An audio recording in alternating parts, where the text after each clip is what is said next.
ஸ்ரீமதி ராமானுஜாய் நமக. இப்பொழுதும் நாம் தொடர்ந்து ராமானுஜரோட திவ்ய தேச யாத்திரையிலேயே இருக்கிறோம். இப்போ நம் ராமானுஜர் நேர காஷ்மீர் வந்தடைந்தார். அங்கு சரஸ்வதி வித்யாபீடத்துக்கு வருகிறாராம். அப்போ அங்கே இருக்கிறவர்கள் எல்லாம் ராமானுஜரை எதிர்க்க அவர்கள் எல்லோரையும் வாதத்தில் வென்றார் ராமானுஜர். அது மட்டுமல்லாமல் பாஷ்யத்தையும் இயற்றினார். இப்போ அங்கே பாஷ்யத்தை இயற்றிய போது தேவி சரஸ்வதியே அவருக்கு காட்சியளித்து அந்த பாஷ்யத்தை அங்கீகரித்து அதற்கு ஸ்ரீபாஷ்யம்னு பெயரிட்டு மகிழ்ந்தாளாம். அதோடு நம் ராமானுஜருக்கும் ஸ்ரீபாஷ்யக்காரர்னு திருநாமமிட்டு மகிழ்ந்தாள். அதோடு மட்டுமல்லாமல் அவளுடைய ஆராத்திய தெய்வமான ஹயக்ரீவமூர்த்தியையும் ராமானுஜருக்கு தந்தருளினாள். இந்த செய்தியெல்லாம் அந்நாட்டு அரசனுக்கு கேட்க அந்த அரசனும் ராமானுஜரோட திருவடியில் பணிந்து ராமானுஜருக்கே சீடரானார். ஆனால் இப்போ அவர் சபையில் இருந்தார்கள் இல்லையா சில பேர், அவர்களுக்கு இதெல்லாம் எதுவும் பிடிக்கவில்லை. அதனால் ராமானுஜரை எப்படியாவது ஒழித்து கட்ட வேணும்னு நினைத்தார்கள். அதற்காக ஏதேதோ ஏவல்கள் எல்லாம் ஏவி விட்டனராம். இப்போது பகவானோட பாதுகாப்பில் இருப்பவர்களை என்ன செய்துவிட முடியும்? அது மட்டும் அல்லாமல் பகவானே யாருடைய பாதுகாப்பில் அழகாக உறங்கி கொண்டிருக்கிறானோ அப்படிப்பட்ட ஆதிசேஷ அவதாரமான நம் ராமானுஜரை அவருடைய நிழலையும் கூட இந்த மாதிரி ஏவல்கள் எல்லாம் நெருங்குமோ? அதனால் அவர்கள் யாரெல்லாம் ஏவி விட்டார்களோ அந்த ஏவல்களெல்லாம் அவர்களையே மீண்டும் தாக்கினதாம். அதனால் அவர்களெல்லாம் புத்தி சுவாதீனம் இல்லாமல் அலைய ஆரம்பித்தார்கள். இப்போ இந்த செய்தியெல்லாம் அந்த அரசனுக்கு கேட்டு அந்த அரசனே அவர்களுடைய சார்பில் ராமானுஜரிடம் மன்னிப்பு கோரினார். அதோடு மட்டுமல்ல, ராமானுஜரோட பாதத்தூளி அவருடைய ஸ்ரீபாத தீர்த்தத்தை எடுத்து அவர்கள் மீதெல்லாம் தெளித்து அப்போ மீண்டும் அவர்களெல்லாம் சுவாதீனம் பெற்றனர். தங்களுடைய அபராதத்தை எல்லாம் பொறுத்து கொள்ளுமாறு ராமானுஜரிடம் மன்னிப்பு கோரி ராமானுஜருக்கே சீடரானார்கள். இப்போ இந்த காஷ்மீரில் நடந்த விஷயங்கள் எல்லாம் முடிந்து நேரே ராமானுஜரும் அவர் குழுவினரோடு பூரி ஜெகநாதரிடம் சென்றாராம். பூரி ஜெகநாதனை வழிபடுகிறார். அங்கும் சில மாற்றங்களை திருவாராதன முறைகளில் ஏற்படுத்தணும்னு நினைத்தார்.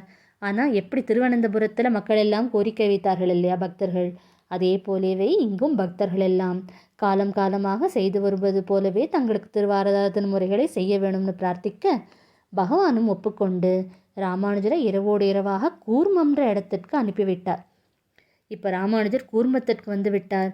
அங்கு ஸ்ரீகூர்ம மூர்த்தியாக இருந்த பகவானை ஸ்தாபித்து அங்கு ஸ்ரீ கூர்மநாதனை சேவித்து அவருக்கு ஆராதனைகளை எல்லாம் செய்து நேரே சிம்மாச்சலம் புறப்பட்டாராம். இப்போ சிம்மாச்சலத்தில் தான் வராக நரசிம்மரை சேவித்து அகோபுலத்தில் பிரகலாத வரதனாம் நரசிம்மனையும் சேவித்து மறுபடியும் நேர திருமலையை நோக்கி புறப்பட்டார் ராமானுஜர். இப்போ ராமானுஜர் மீண்டும் திருப்பதி வந்தபோது அங்கு ஒரு பெரும் பிரச்சனை போய்கொண்டிருந்தது. அதனால் அது என்னன்னா, சில பேர் அந்த மூர்த்தியை முருகன் என்று சொன்னார், இன்னும் சில பேர் அம்பாள்னு சொன்னாலாம், இன்னும் சில பேர் சிவன் என்று கூறினார்கள். இப்போ இந்த இடத்துல எப்படியாவது இந்த பிரச்சனைக்கெல்லாம் தீர்வு காண வேணும்னு ராமானுஜர் நினைத்தார். அதனால் ஒரு வழி சொன்னாராம். திருமாலுக்குரிய ஆழியும் சங்கத்தையும் வைப்போம், அதேபோல் சிவனுக்குரிய ஆயுதங்களையும் வைப்போம். அடுத்த நாள் காலை அந்த பகவானானவன் எதை சூடிக்கொள்கிறானோ அவனை அந்த மூர்த்தியாகவே கொள்வோம்னு ஸ்ரீ பாஷ்யக்காரர் சொல்ல அதை மறுப்பின்றி எல்லோருமே ஒத்துக்கொண்டார்களாம். இப்போ இரவெல்லாம் யாருமே தூங்கலை, கண்ணும் கருத்துமாக பார்த்து கொண்டிருந்தார்களாம். அடுத்த நாள் திருக்கதவு திறக்கப்பட்டது. அப்போ அங்கே பார்க்கச்ச பகவான் பாஷ்யக்காரரான நம் ராமானுஜர் கொடுத்த வெண்சங்கத்தையும் ஆழியுமே அழகாக தரித்து கொண்டு காட்சியளித்தான். அந்த சர்ச்சையும் முடிவுக்கு வந்தது.